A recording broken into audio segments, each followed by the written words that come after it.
I actually realized that Welcome to another episode of After Bedtime with Stevan and Kelsey.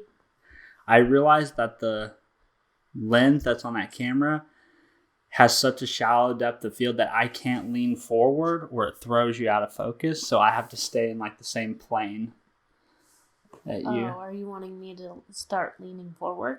No, this is good. I was just bringing that up. Are you excited to record this episode tonight? Yeah. That didn't seem very excited. Do it again. Yeah. There you go. What are we going to talk about? Well, we can talk about my one topic. No, we can't talk about that. I've already decided. I've ruled it out. You're going to make yourself look really mean. People think I'm mean. Shocker. That's a first. What are we going to talk about? I tried to start this conversation and you just turned me down. So No, I'm not going to turn you down. I want to hear what you have to say. You really, though, launched into the podcast tonight. Yeah. You just, boom! Let's get it done. Is it because you're hoping I'll go get you ice cream after this? No, I ate a Rice Krispie treat. I'm fine. I don't know. Rice Krispie treat is not a boot daddy. It's not. I don't know. Maybe I'll go get some. I kind of want an Oreo concrete. I've taken a deep dive into Oreos inside concrete are the greatest taken a very thing deep ever. I've taken a year of research into what makes the ideal concrete ingredients. And mine, concrete that I get all the time, is ideal. I've tried like 12 or 15 different toppings, and the problem with a lot of them is they don't survive the blending process. They don't. They kind of just mesh into the whole thing. Cookie dough does, but the one problem I find with cookie dough is it doesn't disperse very well. No. You get like a lot in a particular area, and then there's none. And then there's none everywhere else. But the best topping to go in any concrete is Oreo. That's where all my research has brought me to that conclusion. The best. It's like because it's durable like big enough. Yeah, and it's big enough. Like I know they don't throw like a whole Oreo in there, but it's like thick enough and durable enough that like you still get that like blended in. Yeah. To it. It's durable enough that it survives the blending process, but then like it's randomly throughout the ice cream you get like a chunk and you're like, ugh. Yeah, and it's not so hard or it's not so homogeneous that it doesn't disperse when they blend it. Yeah. This is actually a really interesting fact. So I do like how you're like, no, let me hear your topic, and then you did like your own topic anyway. I feel really bad about myself now. Okay, so we'll circle back to your topic. We'll circle back to that. Have you seen those TikToks where people make fun of like corporate millennials? Your TikTok is not my TikTok. Our TikToks are separate because I have never seen any of the ones you bring up any time. My brain's going like a million different directions, but I've got it. Okay, so one of the quality managers that I worked with at my last job, her former employer was the people who would get shipped in Oreos that they would then crush to be repackaged to be sold to like as a topping. Can you imagine that? You just get like a whole. You're the company that just smashes you have up like Oreos. Yeah, like you have a production line just dedicated to like destroying Oreos that all this work went into to make, and then you just crumble them up and resell them again. That always like kind of like it was like they're taking perfectly good Oreos. I know, but you know how like some places that they're like, oh, this isn't of quality for us to resell, so they like damage it out. But I mean, like sometimes people will just like take. Yeah, but Americans eat a lot of ice cream. I doubt there's enough rejected. But that's what I'm saying. There's probably no rejection at that plant at all. Well, no, they're like give it all to us. We're just gonna break it. Well, I mean, like because you're literally just smashing it up, so like there's literally no damage.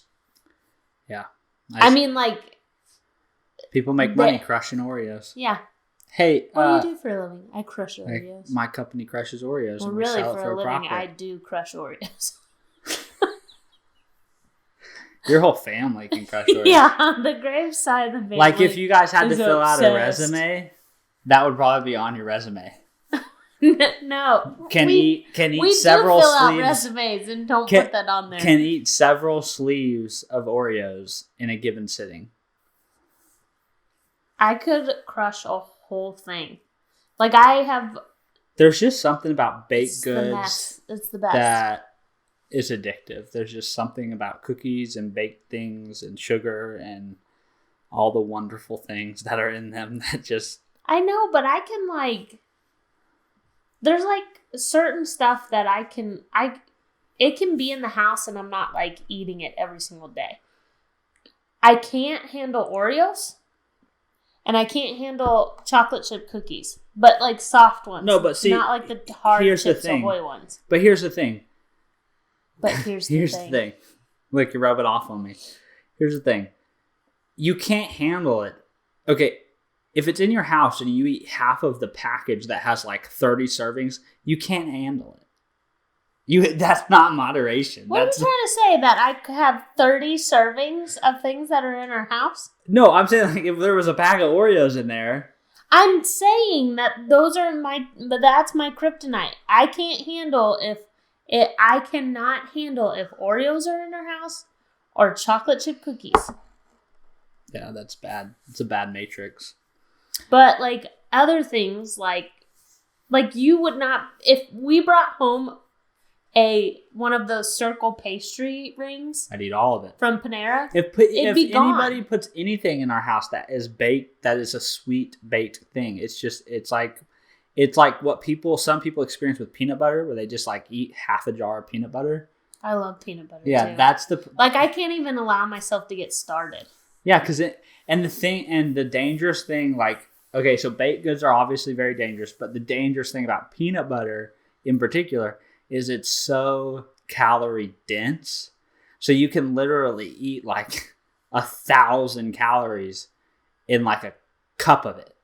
Yeah. It's like so deceptive. It's like people who are like, oh yeah, I'm just going to have a snack. I'm going to have some celery with my peanut butter. And like every scoop of the celery is like 200 calories. Well, or the people that are like, oh, I just have a spoonful of peanut butter. Have you seen the spoonfuls? Yeah. Like, they're huge. I mean, I do it. I'll eat apples and peanut butter, and I do it all the time. I've had to, like, limit myself. Like, I scoop out the amount of peanut butter that I'm going to eat. That's one of those foods that, like, if you're not measuring it, you really are just kind of, like, rolling the dice. Yeah. You're just... that and Oreos. Fucking cares? Yeah, and don't put baked goods in your house. About TikTok, I really, really like TikTok. Do you like TikTok? I do, but I don't watch it as much as like everyone else does. Full of shit. I bet if you pick up that phone right now. Go ahead. And you go to your screen time. Go ahead. I bet TikTok's is in your top. Okay, go ahead. You share what you like about TikTok. I like TikTok. I like going on there occasionally for whenever I'm like can't find anything else to do. But I do not watch it. Oh, actually, I take that back. I take this back. It's not going to be TikTok. Okay, you don't have to throw out my It's going to be your game. Oh, wow, no, it's Instagram. Instagram is your most used. Oh, no, that was today. Let's see on the weekly basis. Instagram and Homescapes, which is your game. So you're on Instagram a lot. It's the watching the stories of all the people that I follow. You're not on TikTok that much. 19 minutes. I told you. For a week. I told you. 8 hours, though, for Instagram. That's actually very surprising. But I really like... So let's show everyone how much you're on TikTok for the week. My phone is being used to record the backup footage. No, it's not convenient. I think I can pull it up on here. This is kind of an interesting segment. What's your most used thing? Is it going to stop stuff? No, it's not stopping stuff. It's just opening a different application. This is all devices. Google Chrome is my top usage. Oh, that's for today. How do I look at a week? That's probably because of like YouTube. Oh, this week. Chrome. Google Chrome's my top one. Then YouTube. Notability. Premiere Pro. Slack. But that's because work. Yeah. So I'm pretty productive. Google Chrome, you could be doing anything. Google Chrome is also because of work because I have it up all the time. And I do things in it, like I upload videos and then it just sits there open. That's why it's the top.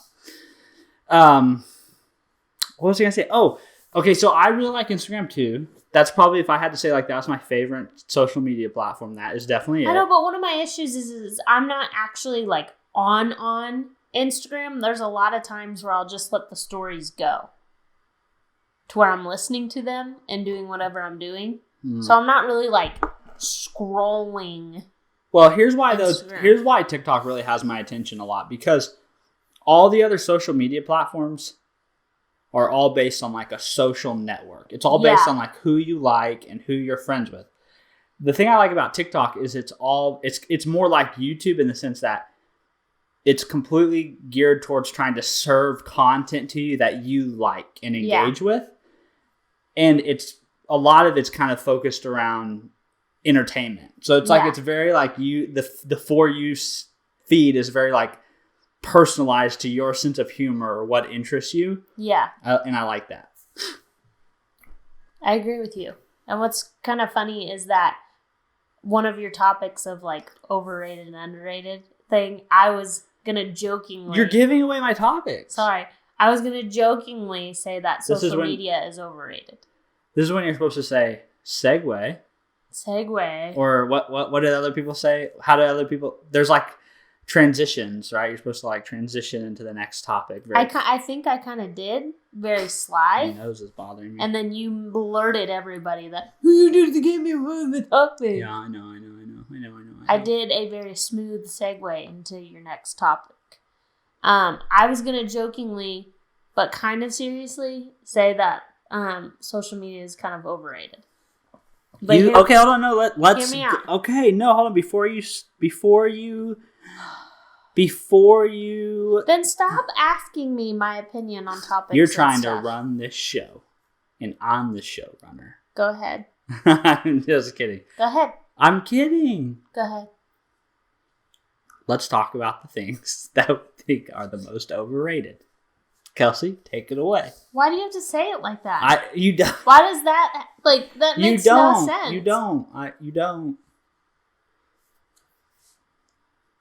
There's a lot of dead air right now. So people who are watching are perfectly okay with this, but people who are listening. So what I was gonna say is that really my real thing that I was gonna say is overrated is being an adult. I think being an adult is overrated. You're so excited. I kind of like your other one though, because being an adult, if that feels a little memed out. What? I'm allowed to choose whatever I think is overrated or underrated. I know you are. But that was like my real one. But I do think social media is slightly overrated. Why do you think being an adult's overrated though? It's really just because... Why? Because you have to do stuff? Yeah. Doing stuff does suck. You have to do stuff. You have to take care of a household. You have to make phone calls to roll over your 401k. Yes, you have to talk to people. And just stuff like that. It's just, when you're a kid, nobody ever talks about that stuff. And you just think that being an adult is the greatest thing ever because no one tells you what to do. I can get on that wavelength. You become an adult and you're like... To me, it's such a double-edged sword because I totally agree. And the thing that I don't like the most about the adult world is the consequences are so real. Yeah. There's no playing around. But the thing that and I don't like how nobody really preps you for that. They're supposed to. That's what I'm saying. I don't like how I think you're going to need to have a conversation with your mom and dad. Don't, because my mom listens to these. You're calling them out right now. You're like, I was not prepared for that. No, I'm just saying that there's certain things that I don't feel like I was properly prepared for. And now, and then it's just like you're a certain age and it's like, have fun. And you're like, yeah, but I don't what? feel that way though. Like I feel like it was a very okay, natural but you've been like 30 since you were like 14. So not all of us are like that. I am turning 30, and then like mentally, I'm a young still soul. I'm a young soul. I've got my whole life ahead of me. Okay, everyone who's listening right now is laughing. But anyway, so what I was gonna say is that social media, I think, is a bit overrated. Yeah, but I need to share why I think that the adult thing cuts the other way. Because when you're non-adult, you're so much like at the mercy of adults, and that sucks. It sucks to be kind of like powerless.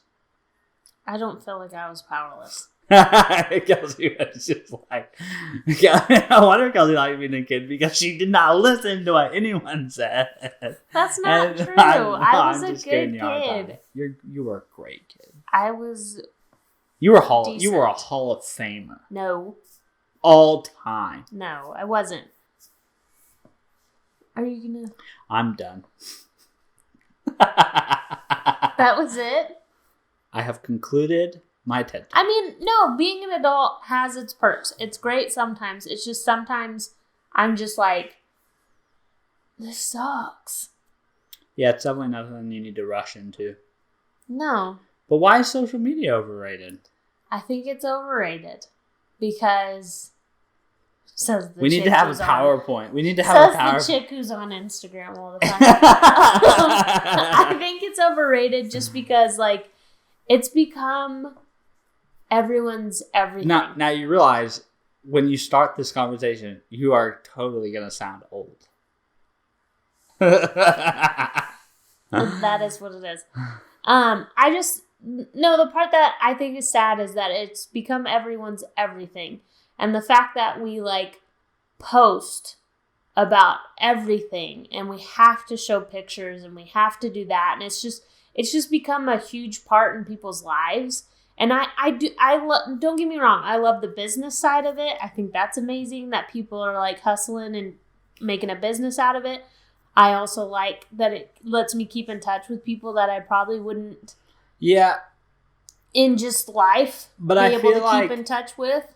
I feel like too though you would also though agree like with what Gary Vaynerchuk says is like social, like it's not social media. Like what you don't like is not social media. What you don't like is people and the way they act.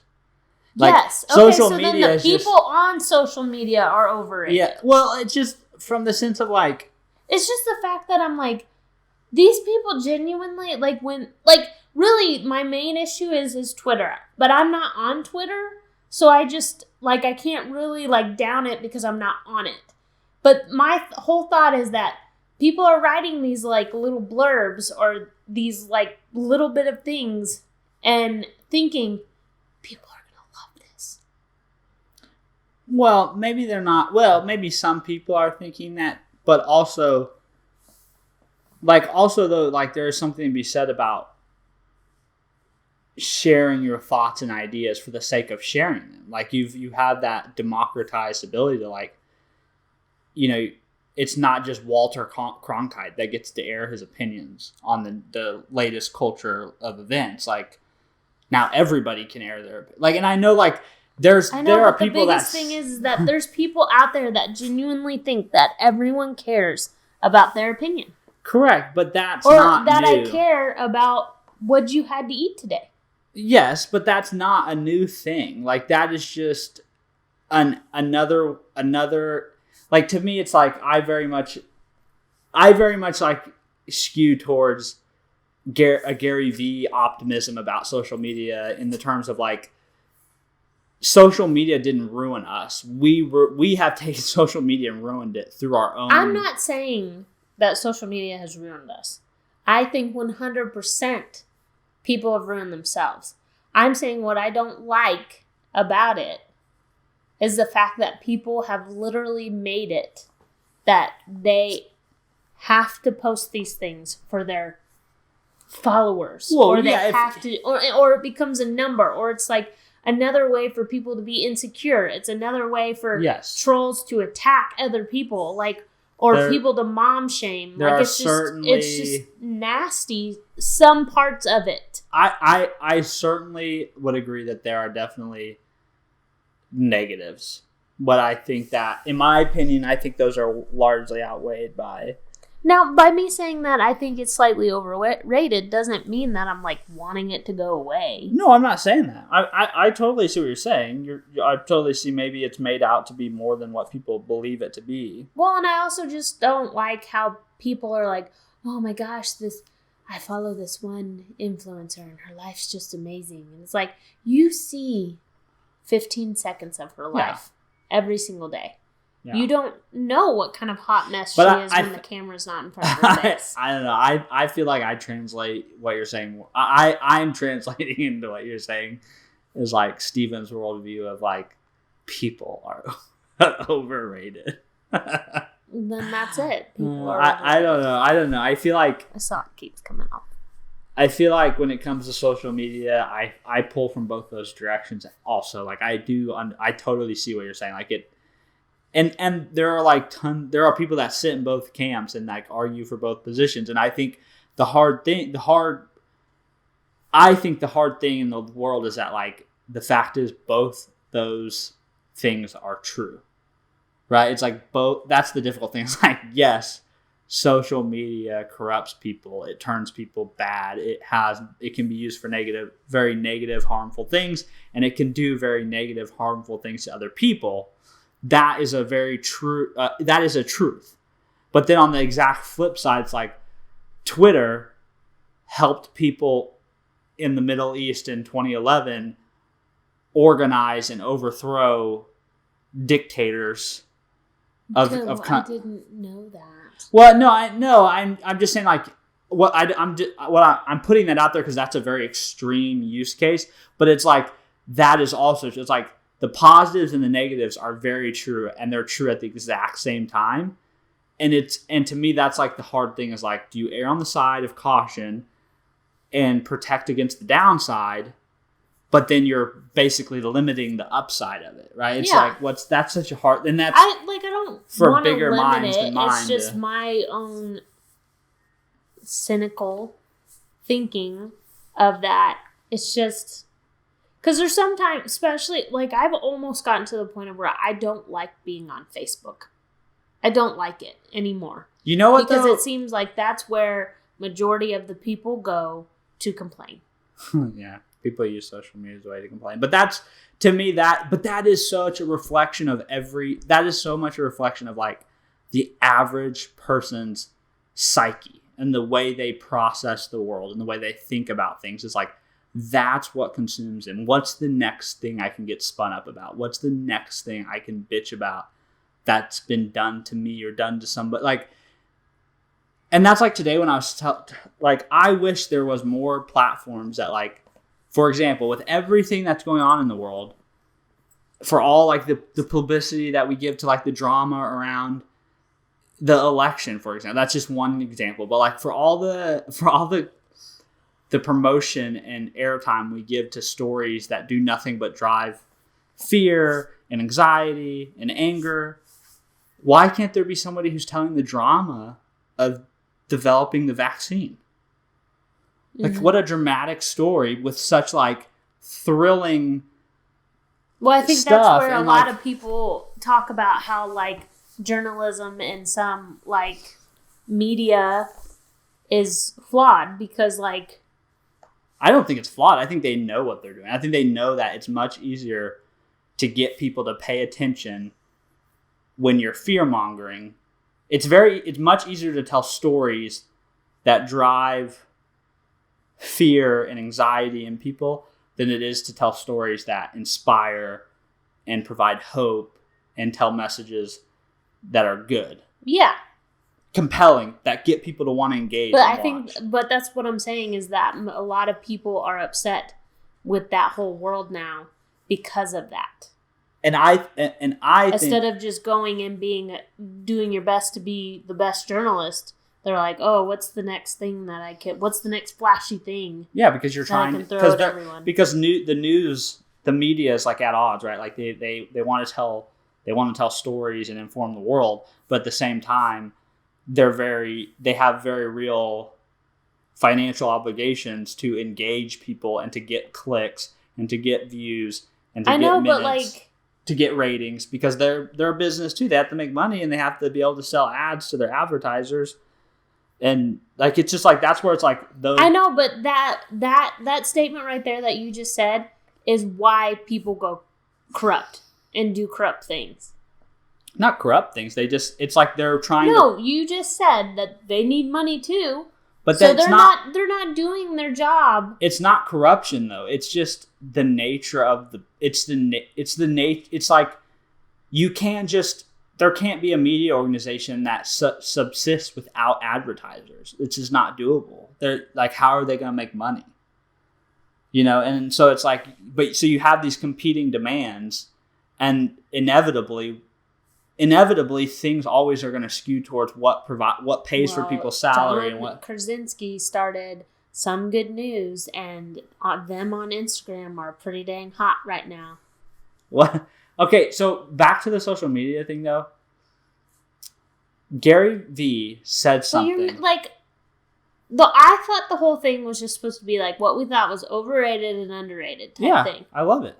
But you literally just attacked my underrated thought process. Or your overrated thought process. Yes. I'm not attacking it, but it's just making me think a lot about it, and now I have thoughts that I want to share. Okay. But I think you're totally valid and totally right that social media is not all it's cracked up to be. It's not going to make you wealthy in a day.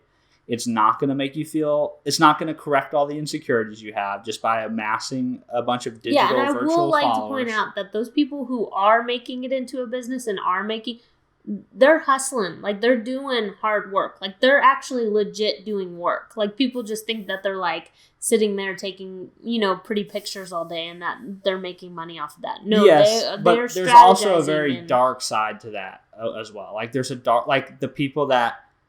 Or at least the people I follow. The dark reality of that is, like, the people who rent cars and super nice houses and then take lots of videos and pictures and pretend that, like, they have somehow figured out how to make lots of money through social media. And so buy my course or sign up for my mastermind group or join my MLM company. No, I agree. Like, I that, don't follow to me, is people like that. I'm not saying you do. I just, like, to me, like, that goes back to that whole, like, duality of the thing. It's like back and forth. It's like there are good and it can be leveraged really awesome to build really great businesses and do awesome things. And then other people can take it and leverage it and do really bad things. But so Gary Vee said this thing, and it made me, like, finally, like, put the whole thing in perspective, because he, like, made me think back to, like, when I was a kid and, like, when my parents, like, when we would go places, my parents would always, okay, let's say we're going to church. You couldn't just go to church in your sweats. You had to, like, put on nice clothes. And, like, you couldn't yell and argue at each other in church, right? So it's like, in terms of human speak and human behavior, human action, we've always constantly been PRing and censoring and presenting ourselves in a light to receive acceptance and praise, and that is not new. Like, that's always been part of the human reality, or the like the social construct. But because now it's being manifest digitally, all of a sudden we're all like, right?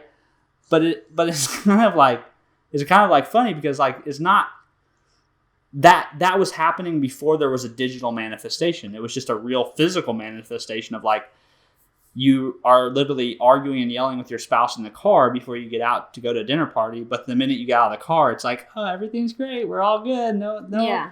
I mean, that's the same thing as that is the exact same thing as only posting your prettiest pictures on Instagram, right? Like that. No, I agree. They're equivocal. And that's not to say that's not to disregard it being overrated. It's just when he said that. Really, what I'm saying is just that small portion of what I just talked about is what's overrated. Is the fact that people get to the point of where they're like, oh, I have to post this, Your or egos. you're making your confidence and your ego wrapped up in your social media. That's overrated. That is overrated. I would totally agree. Do you know who inspired our overrated, underrated topic? Gary Vee. Gary Vee. He's got a series for that now. I know. I've been watching it for like the past couple days, and you comment on the fact that I'm watching it. I know you're a convert after 4, 5, 6 years. Now you're finally a convert. It's just, I would catch snippets of him when I'd walk out into the gym, and he just was harsh sounding. I'm like, dude, that dude's aggressive. Like, take it down a couple notches. But then, like, I don't know if, like, people joke that, like, your phone hears things, and then it promotes what it's heard. And so all of a sudden, Gary Vee stuff just started popping up on my social media stuff. And then I just started watching. And then next thing you know, I'm totally Gary Vee fan now. Yeah, Gary Vee fan club. Do you know what I think's overrated? What? Okay, so this one is a big one, and I have to say that I'm going to say this, and then you're going to immediately point out, and I will readily admit that I am a hypocrite in saying this, but I am navigating the world as it is today.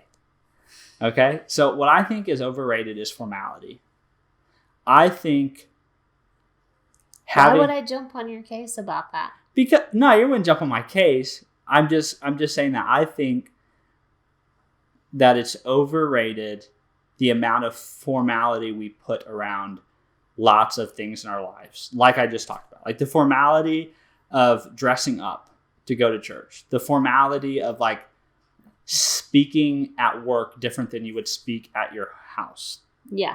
The formality of the way you write an email to a customer versus the way you would write an email to a friend. I feel like a lot of that stuff is such an unfortunate waste of energy and time. Like I feel like if we really got down to brass tacks, we're all fairly the same. And we all have very relatable experiences. I feel like that's not quote unquote professional. Yes, exactly. It's like we build these layers of like all these layers in different contexts and boxes. And I think a lot of that is done to help a few people have the ability to like critique and have opinions on things like that. I feel like a lot of those formalities and constructs exist so that the people who determine what is appropriate and not appropriate have a role. And their role is to determine what's appropriate. Like, I don't know. That's just sometimes so I feel like, man, we waste so much time with like this stuff and we worry so much about it. I think we may get to better places. We may have more meaningful interactions and conversations and our lives may be more fulfilling if we just got rid of some of that. Because some of it just seems arbitrary. And I think like you see that happening a little bit in the business world. It's like... Well, I think people just become... When you allow somebody to be more themselves, they're more comfortable. Like nobody's truly comfortable in a work environment. No. And no one... And I don't necessarily know... I guess I kind of understand like where that came from. But I think it's not necessarily been all that productive. And I also think that it just makes people really get to the point of where a majority of their life, they're not comfortable in their own skin. I feel like the most harmful thing as it does is it almost allows people to act in ways that they would not otherwise act if they weren't able to put this layer of, I'm in business mode, so I can speak this way and treat people this way. But if I was like at the ballpark with this person, I would never treat them that way. Oh, yeah. Like, you see what I'm saying? Like, I feel like that's one of the most harmful. Like, they can be harsher, or more direct, aggressive. more aggressive, more abrasive. Yeah. Especially when you're dealing with, like, things that are more, like, customer-client or client business, like where there's like a superior inferior type of relationship, like if you're talking like boss to subordinate, or you're talking like a customer speaking with someone that they pay for their service or their product. It's like it puts this formality and these rules that we've constructed for these interactions allow us to do things that in a more personal setting we would deem kind of unacceptable and not appropriate. But because it exists in this other world of formality, it's like part of the rules of engagement. It's like what we've agreed on is like, and I don't know, it just doesn't seem helpful. So that's my overrated. What's your underrated? I have a few things. Oh, wow. Let me get the list. You want to check them off here? No, stop. Mr. Good Sense's way they slice their meat is underrated. Good Sense is overrated. No, we had this conversation on a work call where they were like asking what their favorite like sandwich or maybe what their favorite food was or something. No, someone said Good Sense, and I was like, I didn't say it, but I was like, I wanted to be like, that is so. The way they slice their deli meat is the softest. I've got two words for you: Quiznos subs. Quiznos subs are like. I'm just gonna drop the mic. The and top, walk away. Especially their toasted ones.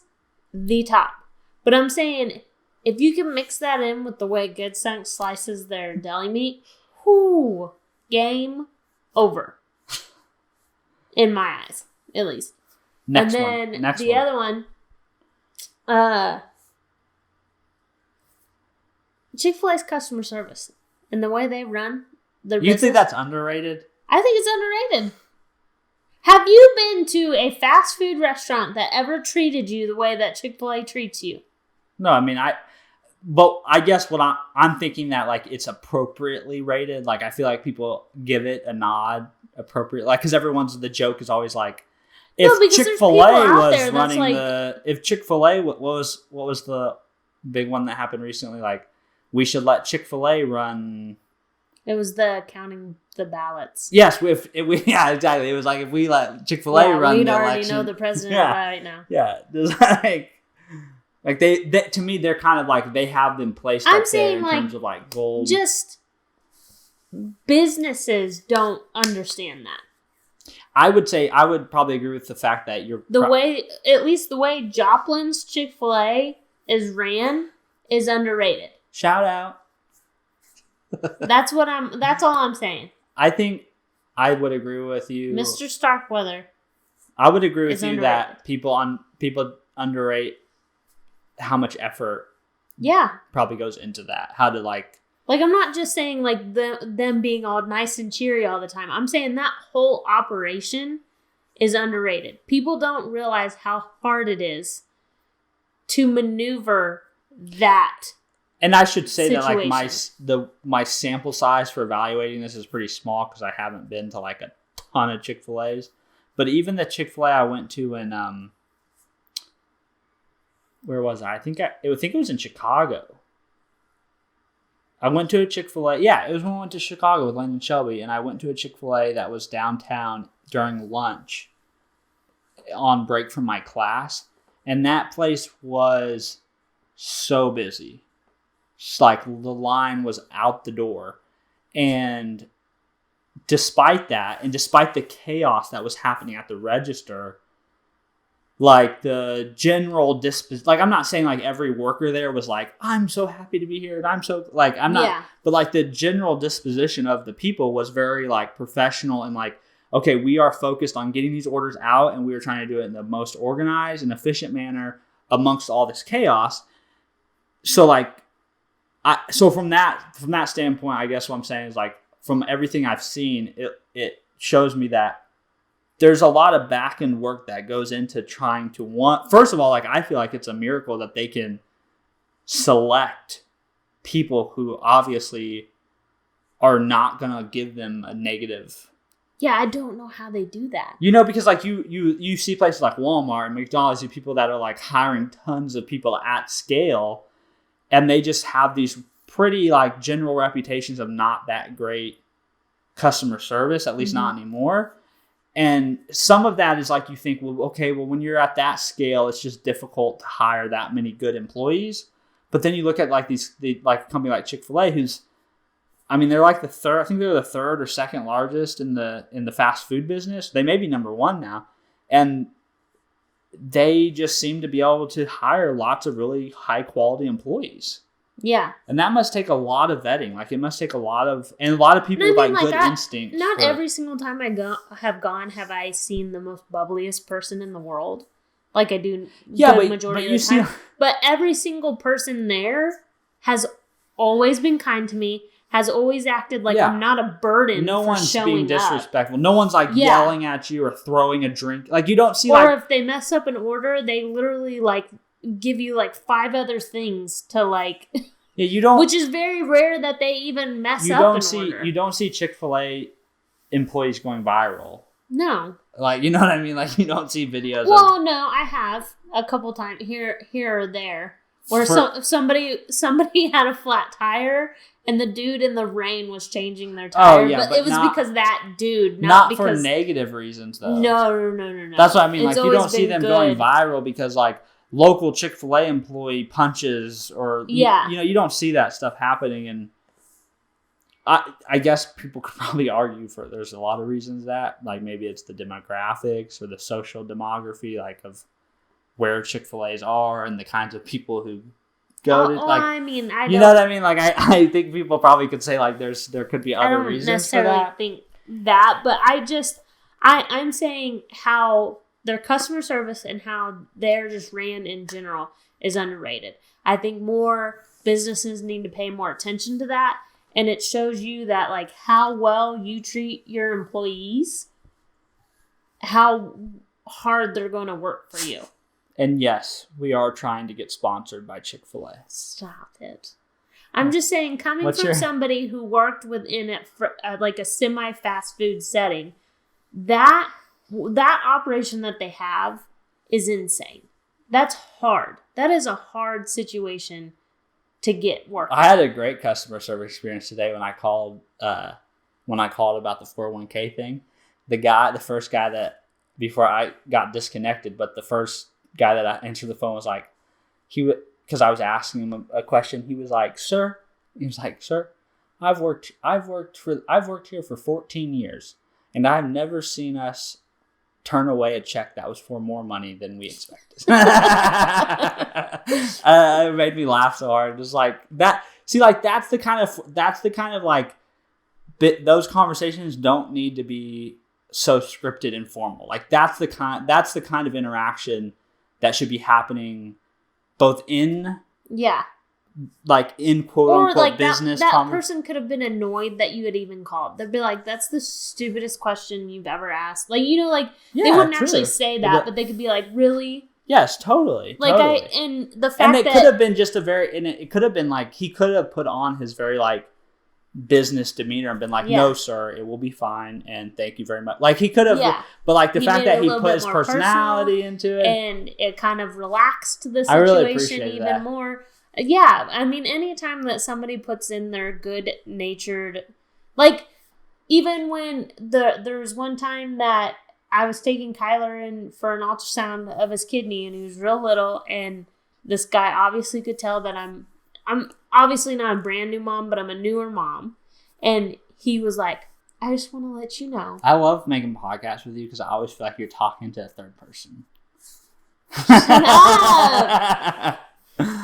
He's like, "I just want to let you know that I have found out later in life that I have one kidney." And he was like, "And I am totally fine. I lived a totally normal life." What if he had been like, "And I've never recovered from it"?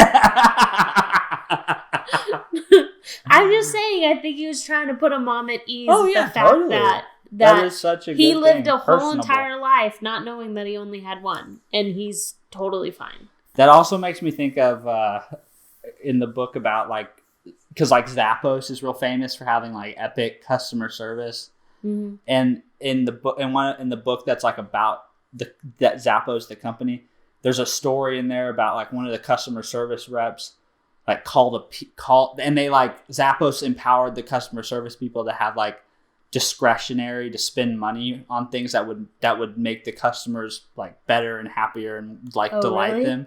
Yeah, and there's a story in there of like I can't remember the context, but basically one of the customer service reps ordered a pizza and had it delivered to the customer who like called in. And that's so nice. And how because like you know how devastating it is to get that. You're so excited about that item, you open it up and it's not right. I can't remember why it was. Like it's devastating, or it like makes me think things just like to that. hear that somebody actually took the time to make that person's day even better is amazing to me.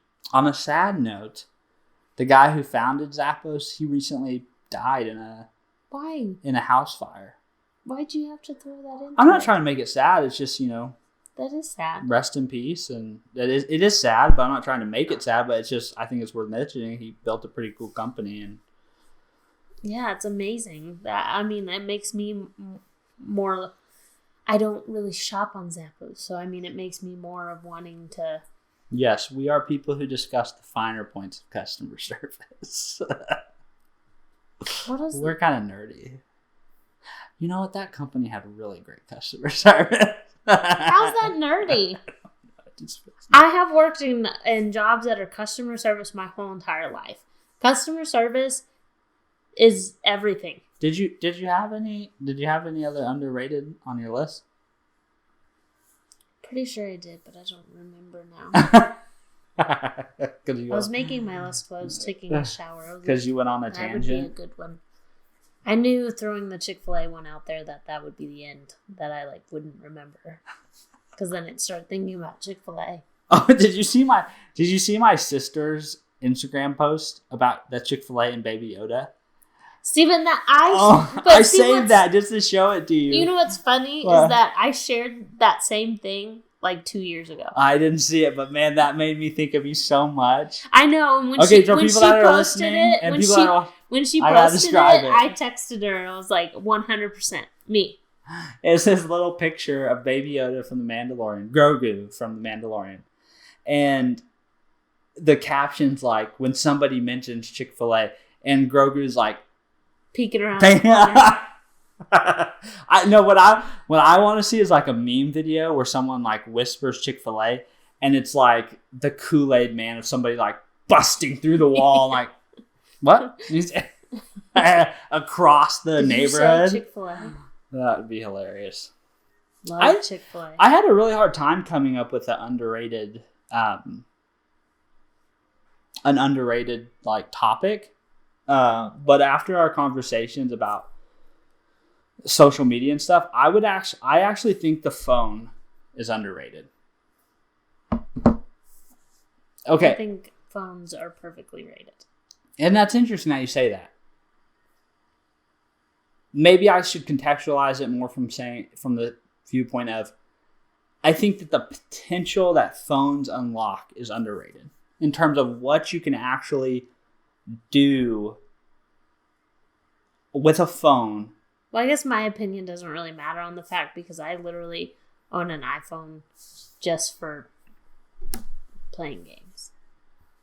But that's not unusual. And I guess that's kind of the context I'm putting this in. It's most people have a phone, and the phone it's literally just one game. It's not even a lot of games. Most people use their phone as an email device, a Facebook device. But in terms of what you can do with the phone, now you can build a business with the phone. You can produce a podcast with the phone. You can make documentary films with a phone. The things that a phone will or even photography. There's some pictures that these novice photographers are pumping out, and people are like, "Oh, what kind of camera is that on?" They're like, "My iPhone 12." Yeah, it's like a powerhouse in terms of the things you can manifest into the world if you have a cell phone. Yeah, and I feel like that's something that goes. You swayed me. Did I sway you? Yeah. Yeah, because I think about that. That's one of the things that I think about a lot when I use technology. I think about a lot is am I using this device to produce things, or am I using the device to consume things? And I try to keep those things in some relative amount of balance.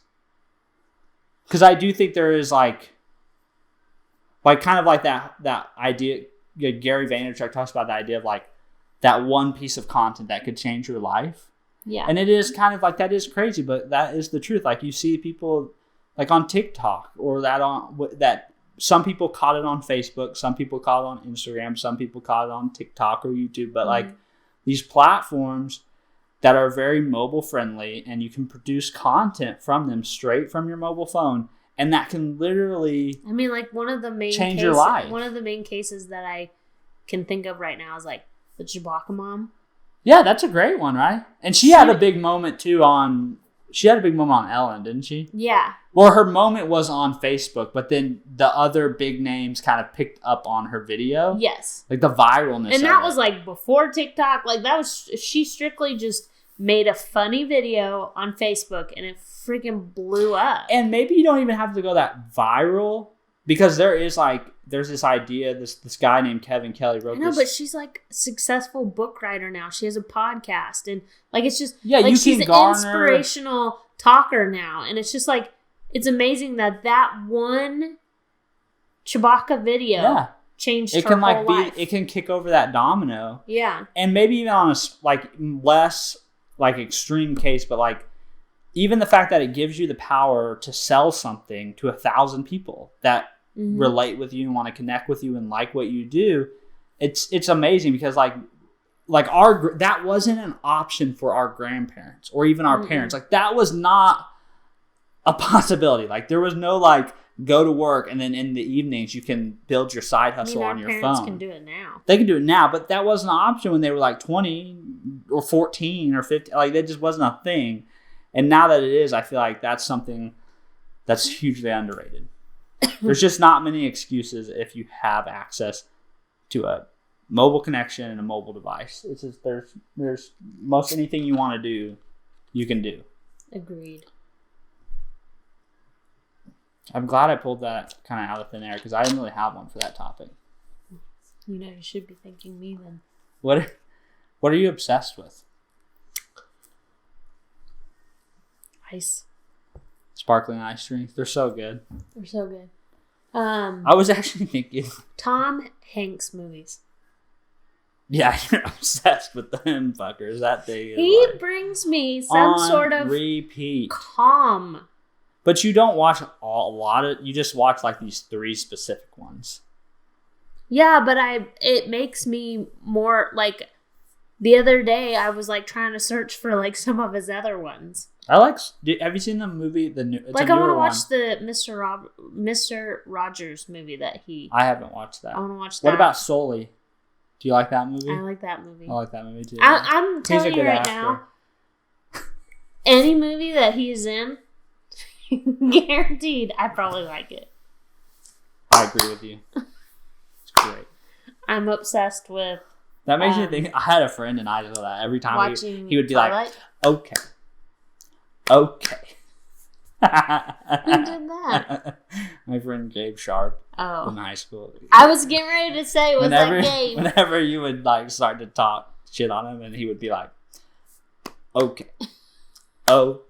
Like that, like the clap is like the emphasis of what's going to happen next.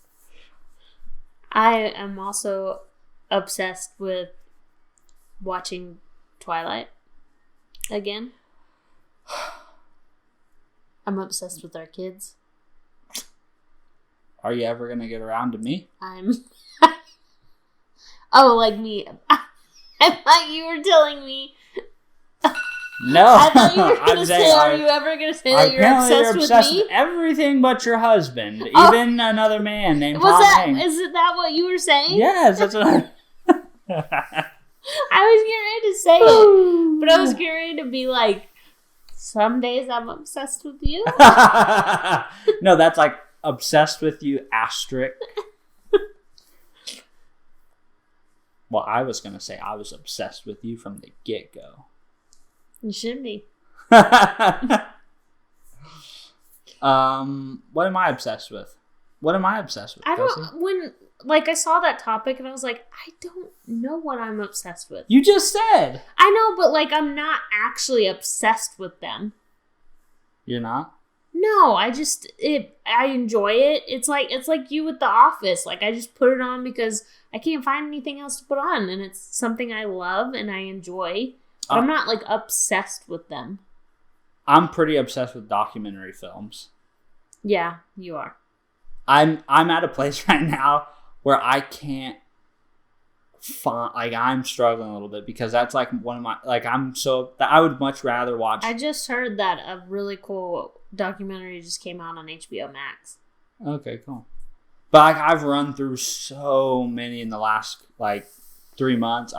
That's like all you watch now. I know. But then what's like so funny? I'm like, I'll tease him and stuff, and then I catch like a glimpse of it, and then I'm like, what's happening? Yeah, because it is Who's interesting. that? Okay, so here's my thought on documentaries. One is I'm a little bit obsessed with it because like I'm sort of envious. Like, I wish I could make movies. Like, I'm like, man, I wish I could tell stories like that. And then the second thing of that is, part of me is like, I don't understand why we have fiction stories when real life stories are way more like crazy and engaging. Because then I wouldn't have anything that I actually True, watch. And we wouldn't have Harry Potter. We wouldn't have. I'm obsessed with Harry Potter. We wouldn't have any of those really cool. I love Harry Potter. Fantasy lore. I really do. Anytime I'm sick, anytime it's raining outside. I wish we could go. Like, I wish you could go. Harry Potter on. I wish you could go back in time and like go to those places where like where all the great minds like everyone talks about, like how J.R.R. Tolkien and the guy who wrote Chronicles of Narnia, C.S. Lewis, like they used to go to the same place and have tea together. Yeah. That'd be cool. You could just like get in a machine and drop right in there and be like, hey, how's it going? You've been really obsessed with talking about a time machine lately. Yes, I have. That is like a very interesting idea. The ability to, and like video and pictures are basically the closest thing we have to that. But the ability to like literally, like, I almost think like we could almost capture the sense of a time machine if you could pair. I'm that boring, huh? No. If we could pair, if you could pair VR technology with historical footage and historical video of even your own life, like if you could get into like an Oculus, like one of those VR headsets, and you could go back into a video that you shot of your baby, and you could literally go back and like feel what it was to hold them and hear them and smell them. All your senses, right, could experience the footage. People wouldn't want to come out. Well, and it's not so much like, to me, I don't necessarily know if it's like, it's not a desire to escape, but it's a desire to like be able to remember. Right? Because there are times like you try to think back and things and like, I can't quite make it tangible. There's a lot of moments in time that I am now starting to struggle to remember. Yeah. Like things that I know the situation is important. I remember that as a whole, but I can't picture it in my head anymore. I think that's a real limitation of like human memory. It's like human memory doesn't work like that. We don't store these complete, distinct, archived footages and senses cataloged of everything that happened to us.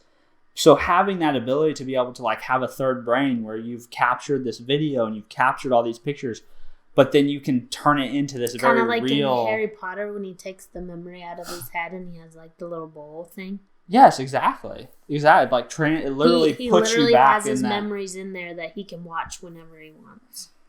I think that would be very awesome. That would be really awesome. Because there's a lot of moments in time that I think like you said, not to escape. I don't want to escape. Because I love where we're at now. I love the ages that our boys are in.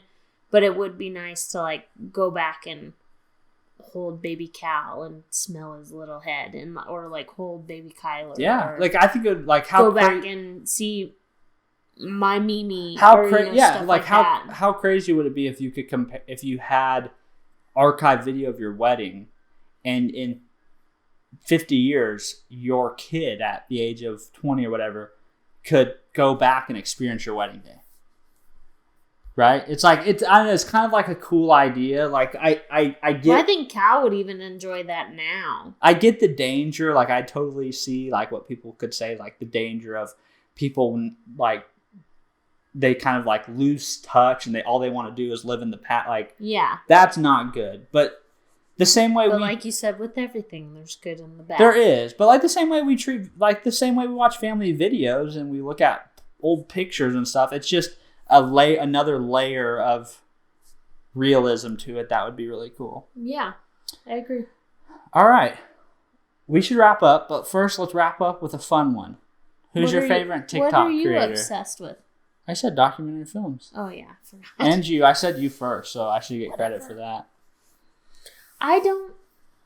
You don't have a favorite TikTok creator right now? I like that couple. Their handle, I think, is Mike and Kate. They're funny. Kate and Mike. They're funny. But their username is their last name. I know who you're talking about. But it's at Mike and Kate or at Kate and Mike, and they're a couple, and they make some of the funniest, I feel like some of the most relatable kind of like relationship pieces of content, and they always make me laugh really hard.